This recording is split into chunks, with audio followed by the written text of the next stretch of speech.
Senator Cramer, how are you doing? I'm doing great, and I would never object to you. You know what? I love to do Even if you unanimous don't ask. I love to do unanimous consent requests when I'm the only one here.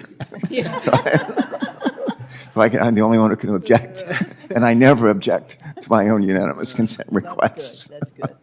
Senator Cramer. Well, thank you, Mr. Chairman, and thank you, Mr. Goffman, for being here, and for your willingness to continue to serve. And actually, this most recent unanimous consent request raises a really important point. I was a utility regulator through a lot of the SOx, NOx, mercury, particulate matter reductions, and guess what we did in those days? We had cooperative federalism where the federal agencies and the state agencies and the stakeholders were all in it together. They spent millions and billions of dollars to make these upgrades for the benefit of the people we serve, and we didn't have what we see today, which brings me to my first point and question that I wanted to raise with you, because as a strong advocate of cooperative federalism, I just think we're missing the opportunity, and I'm going to go back to something you and I have talked about before, and that was your proposed Clean Power Plan rule back in the day that would have required North Dakota to reduce its emissions 11%. Now, we weren't crazy about that, and our stakeholders weren't crazy about it, but we knew it was doable, and we were willing to do our part. And then when the final rule came out, it was 400% greater than the 11%, the bait and switch that I've talked about before, and to 45%, which was absolutely, well, it was federalism the way it's not supposed to be done. And the last time you were here, which was May of last year, so 9 months ago, I asked you a question about working with my state regulators, the 3 public service commissioners, our DEQ director, and you said something to the effect that, I'm glad you'd asked that because I was going to ask you for their contact information so we could reach out. So I reached out to them last week. And in the last 9 months, they've not heard from you or anybody in your shop to talk about the replacement rule. Are they wrong? Did they just forget? Or did you forget? Or could you clear this up for me? Thank you for pointing that out, Senator. And I have to say I'm disappointed in myself and in not having ensured that we made those contacts. But I hope you and your colleagues in North Dakota are willing to go with better late than never.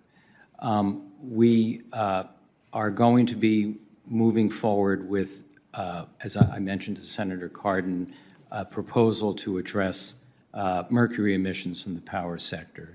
And we expect to be moving forward later this spring with a proposal to address CO2 emissions.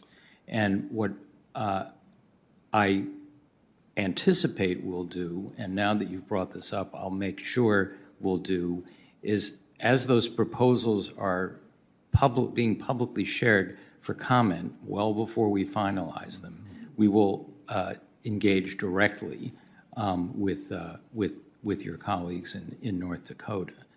Up until this point, a number of senior people in the Office of Air and Radiation have engaged in lots of discussions across the country. I think I may have mentioned to you last time that we've engaged with the utility commissioners through NARUC.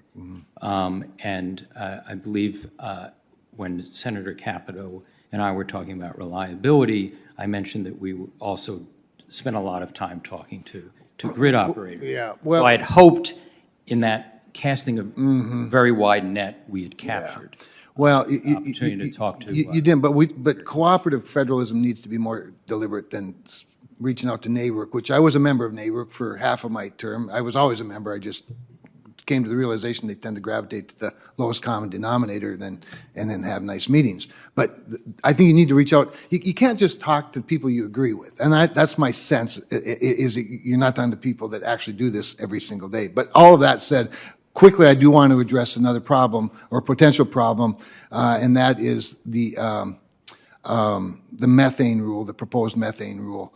You know, North Dakota has stricter requirements than any federal rule, but it does require doubling the paperwork. In fact, in North Dakota, on our methane, of course, being a byproduct of oil production, and so the flaring, which is one of these, flaring is one of the viable, not the ideal, of course, method of dealing with venting. But 95% of ours is captured on state and private land, 59% on federal and tribal land. In other words, North Dakota's excellence doesn't really want to yield to federal government mediocrity.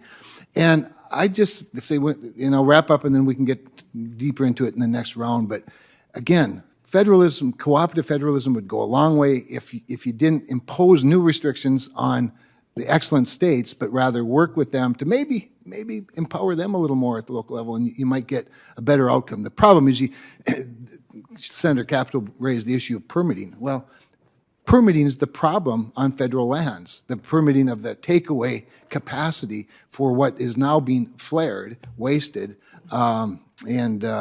anyway, I think in the next round, maybe we can drill down a little more on that one, Mr. Chairman. Thank you. Good. You want me to respond to you very, very briefly to that? Just very briefly. Methane? Just to say that I remember Senator Cramer citing the performance of operators in North Dakota, both on private land and public land, in terms of the efficiency in avoiding methane escape, methane leaks.